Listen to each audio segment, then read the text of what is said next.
Right, this will do.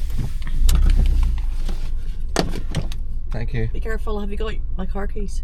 Yes, I've got the spare key. I've got my safety ears, my emergency whistle, my first aid kit. Running red, is that And running red. Yeah. Right. Okay. Bye. Have fun. See you in 3-4 hours. Right. Ooh. See that down there? That is the hidden beach, or the secret beach at Ballintoy that absolutely everybody knows about at this point. It was hidden at one point and then it was shared by some very popular... Oh, actually, I might put my jacket on. I'll see what it's like once I get down this hill, but now that I've turned the corner and I've been exposed to the sea, the wind is blowing in off the sea, and I know that because I can smell the seaweed. It's actually quite cold. I'll see what it's like when I get further down, but this is, look, this is Ballintoy. Beautiful, beautiful place. It's been used a few times in TV series and films for all kinds of locations.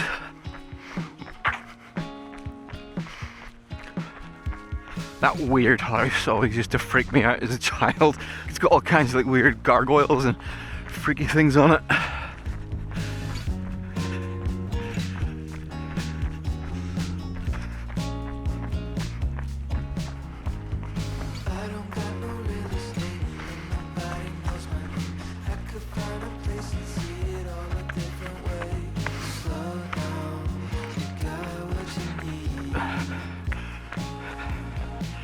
Such a weird landscape through here.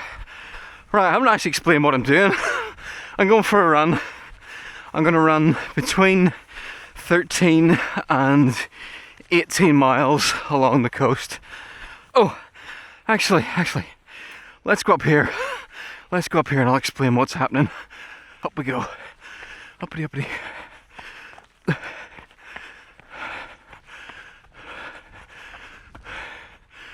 Gotta start a trail running video with a bit of a scramble, right? You like the view up here, it's a good view. Right, here we go. Whew. Oh, that's got the legs fired up. Ooh, the deep burn. Whew. Right, see that headland in the distance?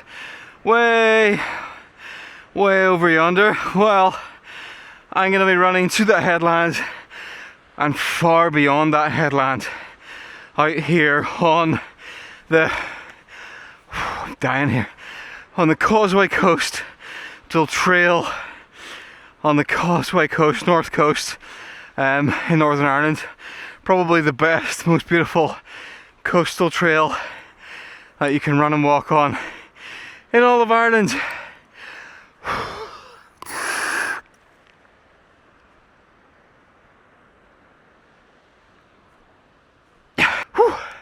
My legs are strong at the minute, but my lungs are starting to feel the drop in temperature. Yeah, so Louise, she's off at work do. She's going to be in that work do until about 7 PM, so got to drop me off along the coast, and I'm going to try and run all the way to Portrush in that time. It's about 18 to 20 miles the full distance. First 13 miles will be along this, and then there's going to be about 4 or 5 miles on road, which isn't going to be any fun, but I'll bring it along. I had planned to give you a sneak peek at, see it on my back there, or at least first thoughts on some of the new Harrier trail running kit that's just been released. I've got their new base layer and I've got their new Pro waterproof, but the thing is, it's so warm today. It's much warmer than I thought it was going to be. It's about 14 degrees Celsius. Every now and then there's a bit of a cold breeze comes in off the sea, so I may or may not need to use that kit. But anyway, I've committed to going out and doing at least a half marathon distance a week. I mentioned that in my last video. I spent the last several months training up to run a mountain marathon, and I don't want to lose that fitness over winter. So my commitment was at least a half marathon once a week, and some other runs too, so I don't lose. Get away from me, some bugs in my leg, that fitness. Yeah, nothing. Whew. Let's go back in here. Nothing really specifically planned for this. We're just gonna go out and enjoy ourselves. So let's go and have a run venture. Run venture, does that work? That kind of works. Run venture.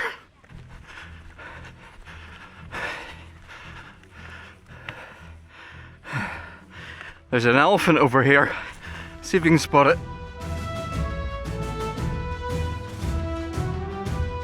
Do you see it? Can you see the elephant? Right, this is where we find if this run's going to be cut short, because I think we're okay. If the tide was high and it was in, it's impossible to get round this next bit of headland, but I think we're okay.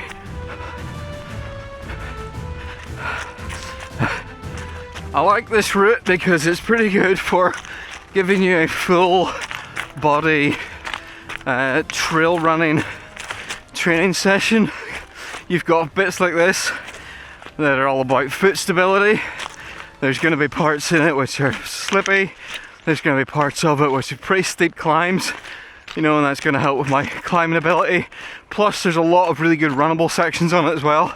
So it's a really, really good trail just to give you a really solid train run, and it's gloriously beautiful. And every now and then there's caves and weird things to explore. Hello.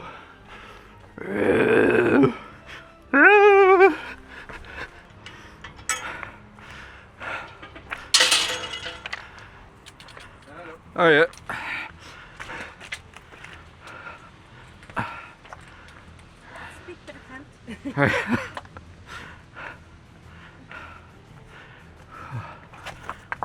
Great place to break your ankle. Combination of loose, slippy rocks and seaweed.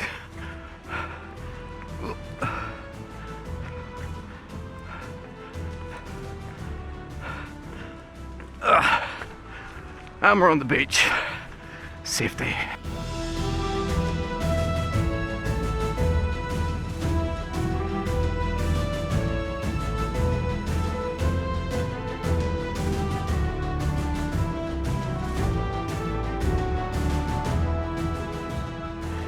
Where's that blood coming from? Somehow managed to lacerate my finger on something. I have no memory of doing this. Just realised I've got blood all over my patches all over my hat. I must have snagged myself in a fence or something, didn't even notice. That's the runner's high for you. You can tolerate any level of pain. It's not at all true. Whew, wonder what caused that. My bloody finger aside, how great is it to run on a nice flat beach that you've mostly got to yourself? Nice breeze in your face, the air's cool, you got the sound of the sea roaring over, got my music coming through, just a cacophony of joy. Oh, hold on. Have you ever seen a river flowing from a rock? Because there's one right here. Let me see this. Look.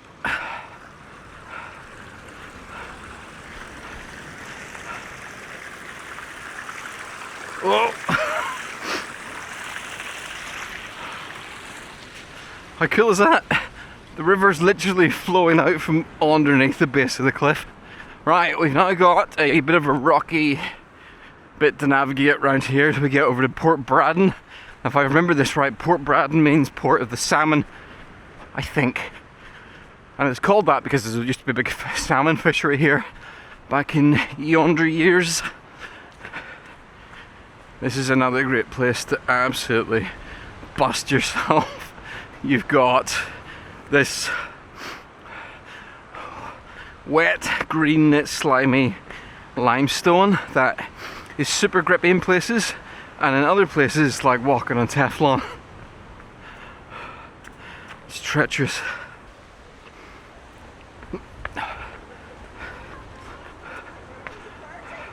Ooh. It's always a temptation to hurtle through this bit. Mainly because when you run through it you get quite the adrenaline rush. knowing that one slip and you're gonna, this stuff's so sharp, if you fall on it, oh, you are losing some skin for sure.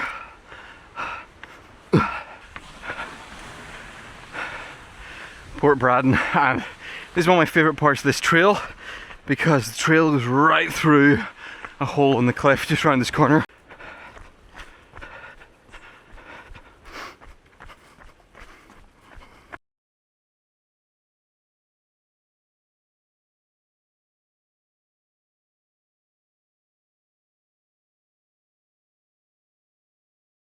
Here it is, right through the cliff.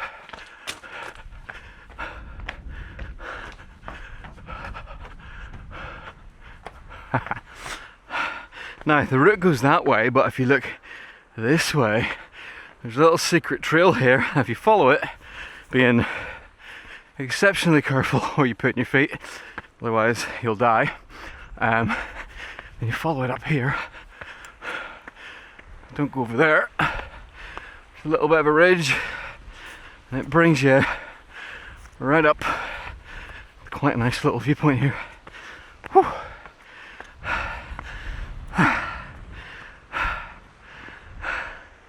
And it's once I get up here I realise that I feel like I've barely closed the difference on those cliffs, and those cliffs are only about halfway. Right, back down. Whew. Crazy thing about this trail down here, you can see it's really clear and well defined. First time I come up there was no trail. Well, it was like barely a trail. It was all grass though, but it's one of those spots. Got shared a little bit in social media, understandably why, and now there's so much footfall up here that there's a well-defined trail. But the funny thing is, you can see the point at which a lot of people just bug out and decide, nope, not for me. Because look how wide that is. Gets to here, and then from then on up it's a really thin, narrow trail, because once you get to here, suddenly there's a lot more exposure. So it's kind of cool how human behaviour, psychological behaviour, is baked into the very trails we walk on. You can measure the levels of confidence of the average person just based on the thickness of that trail. And what it says to me is that maybe 50% of people only go halfway up and then decide, that's quite enough danger for me for today.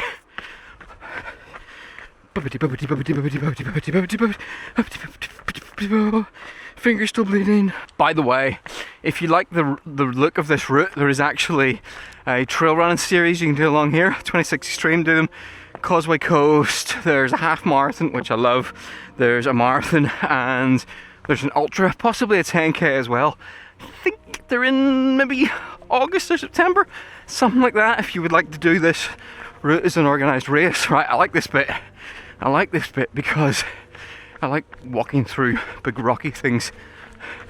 Feels like you're in some kind of there's something majestic about walking between two big rocky objects.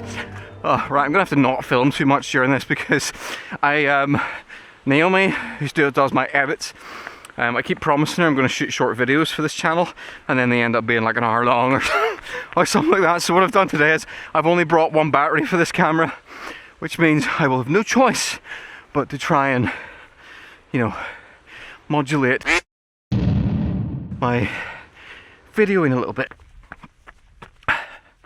Next stop, down Severick Harbour. Hi sheep! Got the jacket on. Starting to get a bit cold, so I've got it on just a bit of a windbreaker. I also stopped and shot a review of this jacket. I have been testing, well, I've been testing the blue version of it for the last month, so I've given my first thoughts on it, having used it for that length of time. And if you want to see that video, it's already on the channel. Port Braddon Harbour. I keep stopping. I saw someone back there was camping, and they're camping in a tent that I quite liked, so I ended up stopping and having a chat about tents for 5 minutes. I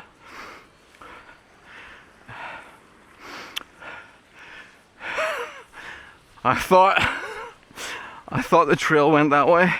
Turns out it doesn't. I'm gonna have to go around down the road a little bit. Used to be some great, well there still are some great spots for camping down here. Same story.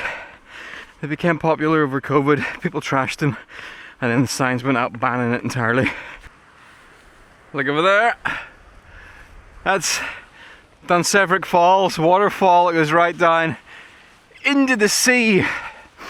Didn't actually need to come out this way, but I just like that view when you come up with the crest of the hill and you can see the waterfall.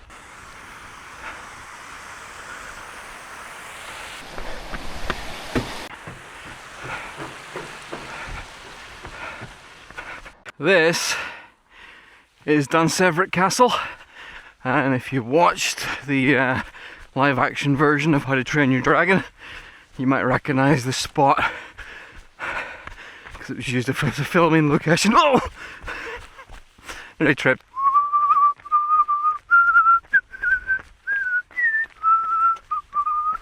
The wind has died down and it's suddenly got a lot warmer. So, gonna lose the jacket. There's no water stops for the next 10 miles, so there's a pocket that folds inside out, and you can just stuff it all into that.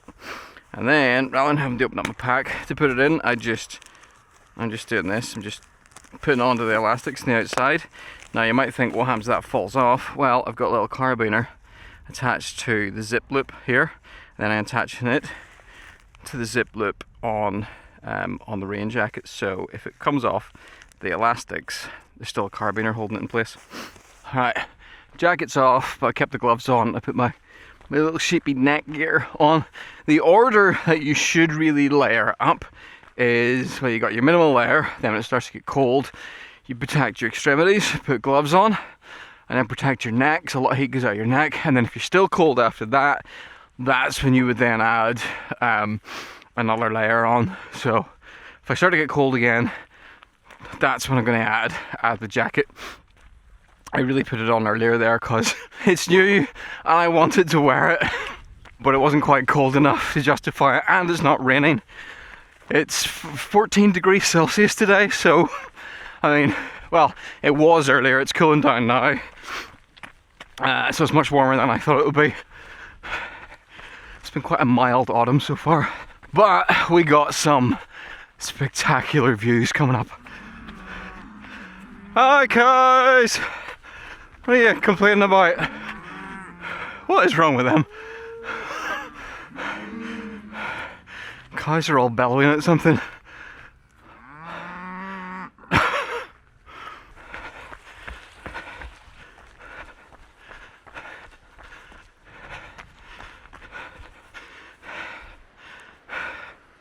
Look at that. See that little house down there? I stayed in that. That's Portman Bothy. I stayed in that one night in February and it was freezing.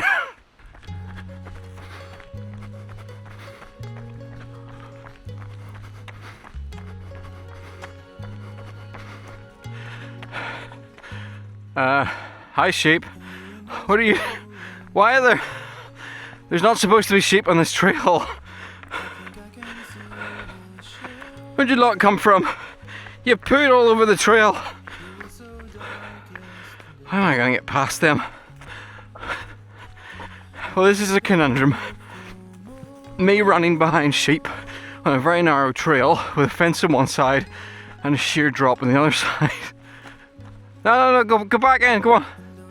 Oh, one of them went in and then the rest of them got scared and ran on ahead. Oh, right, come on. Right, I guess I'm running with the sheep now. Let's go, sheep.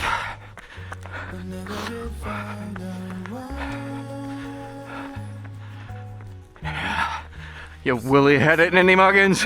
Alright, this is not going to end well. There's a bottleneck down here.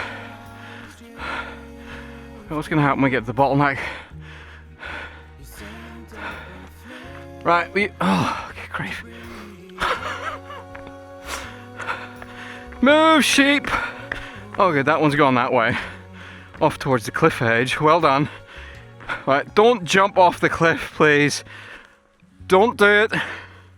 Oh, they went in there. Right, Please don't do anything stupid. Right, safely got past the sheep. Not being responsible for a sheep doing a bungee jump off the cliff. Look at that. It's a shame the sun isn't out because it's about an hour or so before sunset, and when you get the low light at this time, it just looks unbelievable. Oh, hello friend.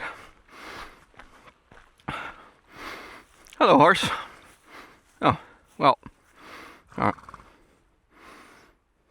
Alright, nice to see you too. Woo! We are coming up at 1 minute to sunset at the spot that I would argue is the best sunset spot, or one of the best sunset spots on the island of Ireland. We see this for a view.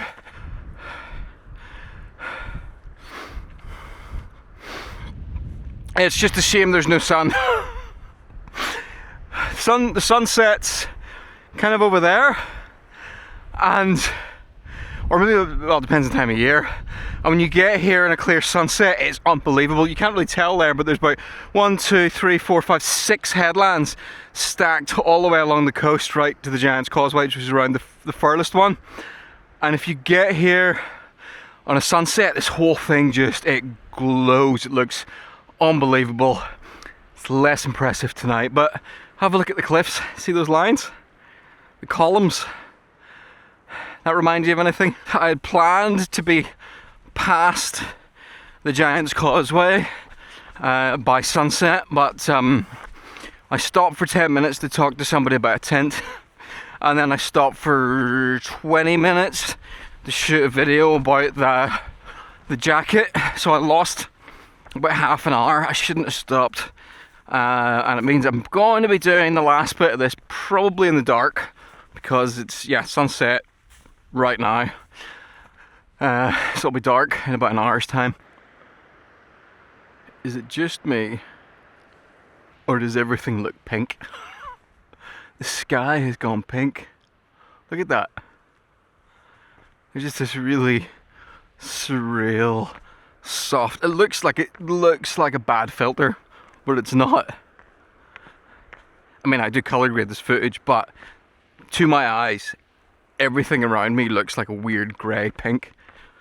I think it's because once the sun's gone down behind the horizon, and then it's bouncing its light up into the clouds, and then it's filtering back down as this strange pink glow.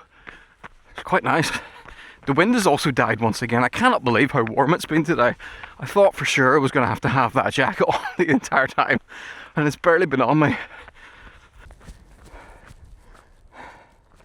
There it is. See a little spit of land down there? That's the Giant's Causeway. Not that we're going to be able to see anything. Do you see that streak of blue light? That streak of blue light is the last bus of the day. So I know I'm going to have to run the last 5 miles down the road into Portrush on top of all of this by the time I finish. Or I'm going to have to hope that Louise's work do finishes early enough that she can come and get me. If I hadn't have stopped and chatted and stopped to film that video, I could have got that bus to finish off. Oh well.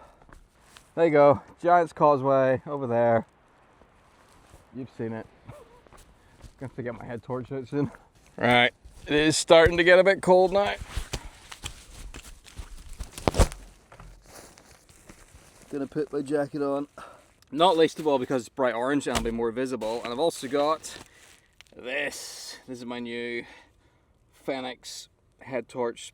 Can't remember the exact model number, but it's designed for trail running and it is a beast of a head torch. That'll do the trick. And importantly, for running down the road later, it's got, where is it? It's got a red light in the back with a few different modes, so I don't get run over. Oh yeah, I forgot, I brought pancakes.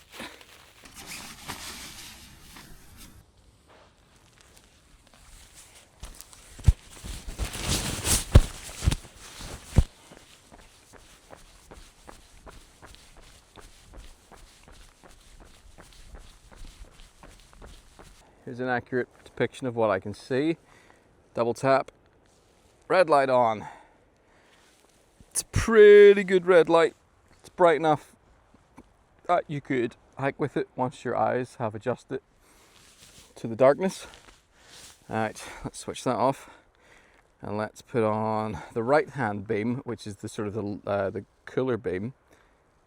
So that's it on lowest setting, up, up, up, up, up. Yeah, that's it, full brightness. Look at that. That is quite impressive. Right, we'll switch that one off. Then we'll put on the one on the left hand side. It's a warmer light, I quite like it. And sweeping around, similar brightness, and then we'll switch the right hand side on as well. Right, so that's both sides on, full brightness. Look at that. That is astonishingly bright. I've been running now in the dark with the left hand side on the lowest setting, and it's like more than enough I see to run. I'm trail running on this ground. And it's not all been as smooth, this has been a lot rougher. But if you do want to get a little more luxurious, you can just bump that up. Then on the back of my head, you can see I've got the red lights on. I'll go and stand over here and you can see how visible that is in the back. I think if I push that button, it'll go solid. I always prefer to have the red light on the back blinking because I think that draws people's attention more. So yeah, it's pretty impressive. There's the I'm on the roof of the Giant's Causeway Visitor Centre. The path goes right over the top of it.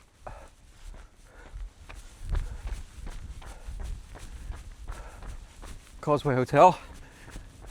Anybody got a plate of chips? I'm hungry. Hi cows. Hello. Can I pet? Pet, pet, pet. Pet, pet, pet. There we go. I can just see its eyes glowing. Oh look, there's more of them. This isn't half discombobulated. Oh!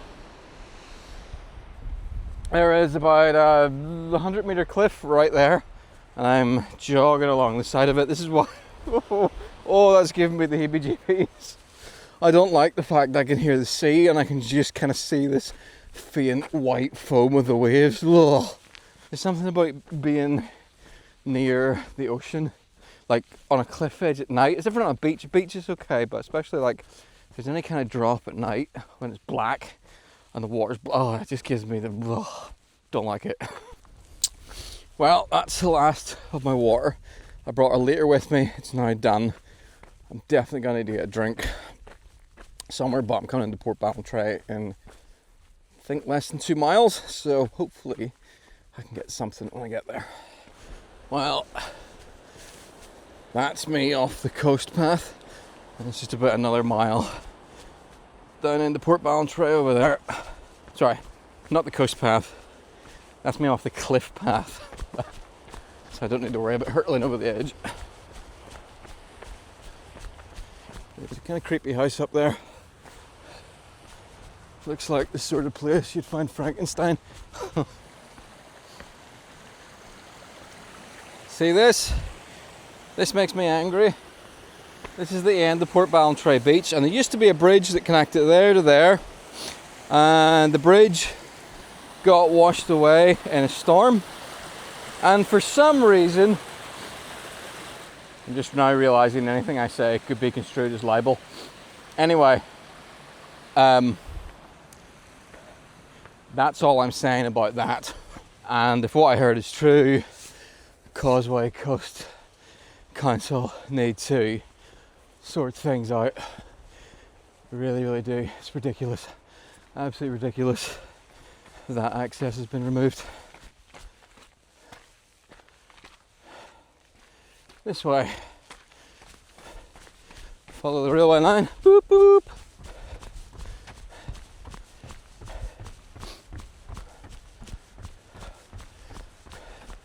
Crossing the river bush, which is where Bushmills whiskey gets its name from.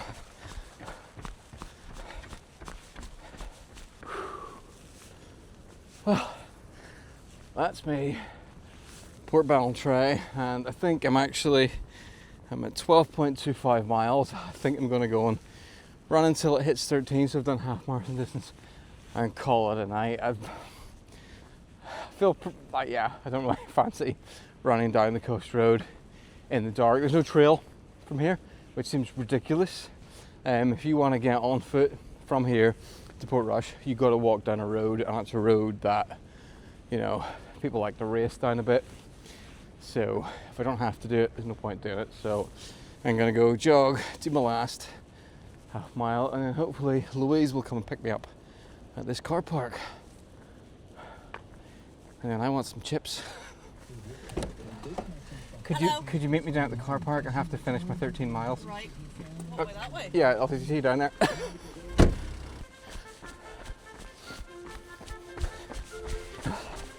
Let's put in a few strides to finish.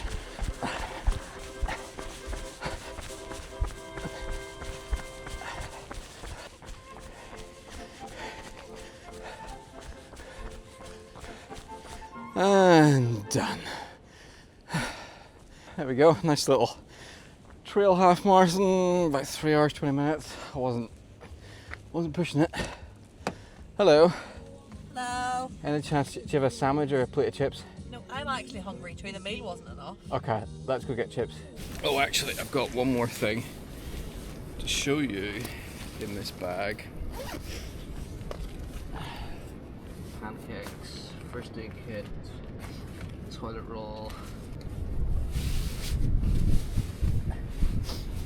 This, which I've just realised, the whole point of showing you this was to show you the colour of it, and you will not be able to see it because of the street lights, but this is the Lumens insulated jacket, which now comes in a spruce green colour. Ah, that's nice. And I'm immediately going to take it off because it's going to be boiling in this car.